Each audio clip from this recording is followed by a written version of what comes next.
Good morning. Welcome to the DFS Army YouTube channel. I am Razzle11, and you can find me on Twitter at Razzle11Grinds. We're going to take a look at some pitching for today, Monday, the 17th of July. We have a 10-game main slate this evening. Kind of waiting on our weather station to be updated here. We did some site migration overnight, so things look a little different on the website, but that is a good thing.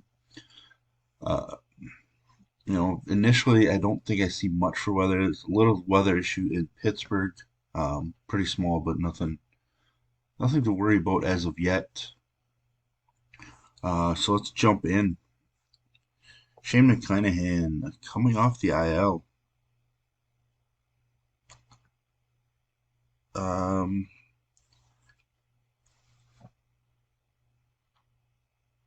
I'm not really sure. I didn't think he made a rehab start, so I'm trying to catch up quick since this is kind of a first look. But uh, back injuries are an issue. 3 2/3 and then 3 innings in his last two starts before going on the IL.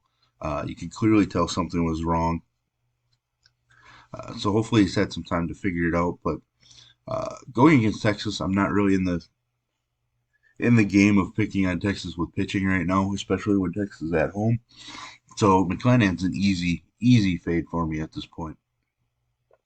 Logan Webb, uh, really expensive now. Coming off of an elite performance, back-to-back really strong performances, double-digit strikeouts in each. I don't think I can pay 10.8 for him today.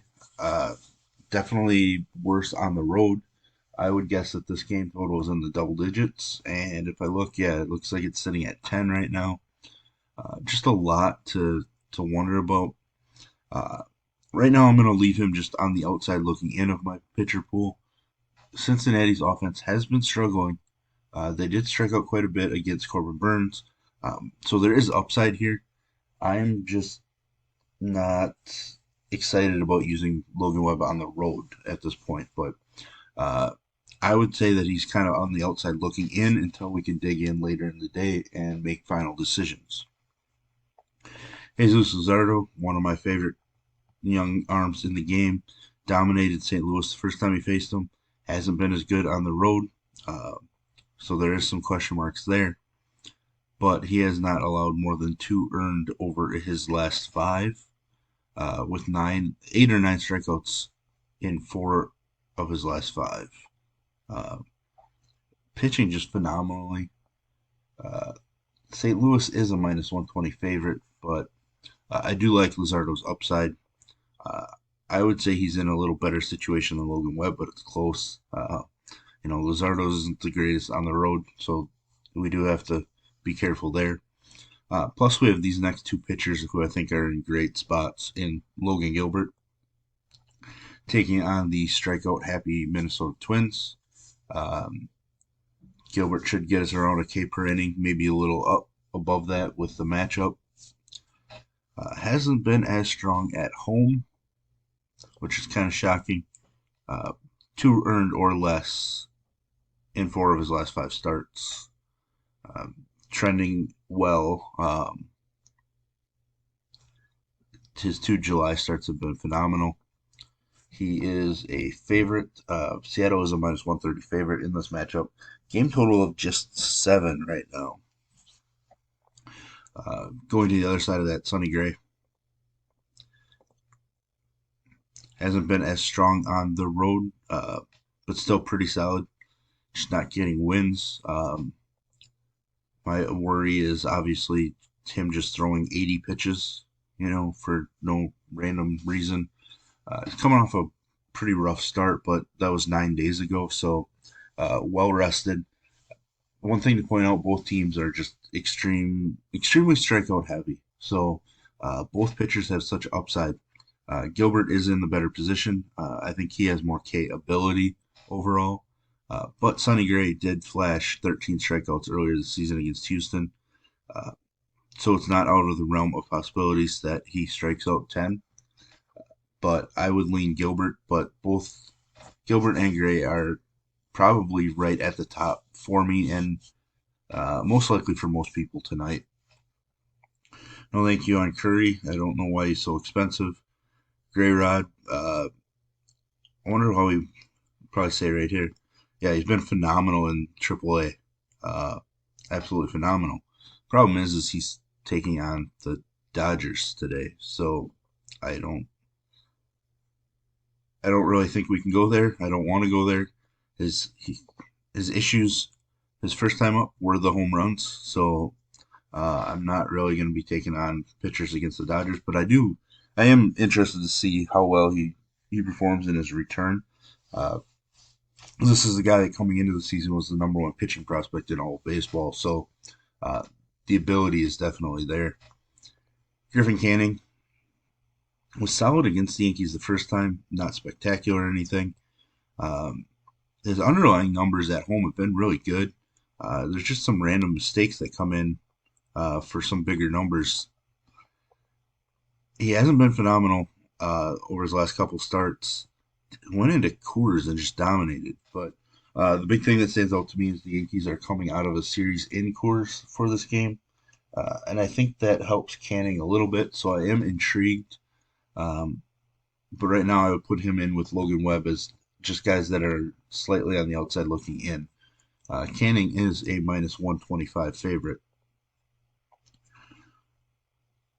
Mackenzie Gore here, as maybe I have internet issues. All right. Struggled against the Cubs the first time he faced them, but he has been at his best on the road. His K numbers just skyrocket on the road, but um, you know, has only thrown 81 pitches in July, which uh, could be a good or a bad thing. I'm gonna lean towards it being good. He had a rough performance against Philly, but uh, kind of gives him some extra rest. Cubs have been pretty solid against left-handed pitching, uh, so there's some worry there. But the Cubs are a minus 145 favorite. Game total of just 8. So I assume when we get our weather station updated, we're looking at some wind blowing in, most likely. So Mackenzie Gore is certainly an option. Drew Smiley is, but I prefer Gore's upside. Smiley shut down the Nationals first time he faced them, but they aren't a big K team, and obviously you see he went 7 innings, just striking out two. But he hasn't been very good. 14 earned runs allowed over his last 3 starts. Home runs, there's walks. It just things just don't line up very well. Um, so while the Cubs are favored, I still prefer Mackenzie Gore. Sheehan probably not going to make it into my list. Really let me down in this start against Pittsburgh. Uh, Not that that's the reason why I'm not going to use him, but just not a fan of using him against Baltimore. I don't think he's anything special at this point. Uh, Big K guy in the minors. It just hasn't translated to the major leagues yet. Miles Mikolas, as I mentioned, the Cardinals being a minus 120 favorite against the Marlins. Uh, Mikolas struggled with the runs against Miami. Didn't allow many hits. Um, he hasn't been as strong at home, but he's not allowing home runs at home either. So, um, over his last 2 performances, allowing 0 runs. But so I have some questions here that we're gonna have to wait and see, because he did make this start on the 14th. That was suspended, so 34 pitches in 3 innings. Now he's coming back on 2 days rest to start. So I do have some questions here. Uh, we're going to need to find some information throughout the day to make sure that he is good to go fully. If he is, then he's going to be in my pool because I do like to use pitching against Miami uh, for the most part. Nick Pivetta uh, apparently getting the start for Boston. I thought they were thought they had decided that they were going to keep him as a long man no matter what. But if he does get the start, he actually stretched out pretty good. 62 to 76 pitches over his last 3 appearances. Um, pretty rested. Uh, Massive K numbers coming out of the bullpen. I am very interested in Pivetta if he starts against the Athletics. Quinn Priester, getting a lot of hype for the Pirates. I'm just not sure I want to go there.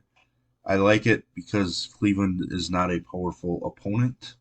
I don't like it because Cleveland isn't a big strikeout squad. Cleveland is a minus 125 favorite, and the game total is at 9.5 as of right now. Uh, so I'm not really sure if I'm going to go to Priester. Most likely I'm not, which is tough for me to say because some of these guys I really like, but some of it's going to be because I'm going to go with Matt Manning. I Against Kansas City, I know Kansas City just destroyed Eflin yesterday. Manning's coming off of a great start against Toronto. Gets Kansas City. He's a minus 130 favorite, priced appropriately for his ability, I guess. So I'm just gonna probably take a chance with Manning over some of these other cheaper guys. Manning and Pivetta if Pivetta starts. Um, Dane Dunning has done well for us previously. 10 strikeouts against the Tigers. Shut down the Red Sox. But do we really want to take him against Tampa Bay? I know Tampa Bay's struggling a little bit more. Um, so maybe it's an option, but I really don't think so. Tampa Bay is favored. Total is sitting at 9. Other guy I'm considering, um, off the top of my head, is going to be Williamson. Problem is he's allowing a ton of home runs, especially at home. He's just not going to put up some clean innings, I guess. Um, was solid against the Nationals, but only threw 59 pitches in 3 innings. Uh, Part of the reason why I'm considering him basically is because left-handed pitchers against the Giants. That's my main target there, but I may just have to pass on it and look elsewhere. So there we have it. There's the first look at pitching for today. Rough idea of what my pitcher pool is going to be over at dfsarmy.com. If you enjoy what I bring to you, please hit the like button, hit the subscribe button, turn the notification bell on to get the alert anytime we drop videos here at DFS Army. And if you want to join us, I will put links in the description below. You can use promo code RAZ, that's RAZ, for 10% off your monthly membership. And as always, best of luck, everybody.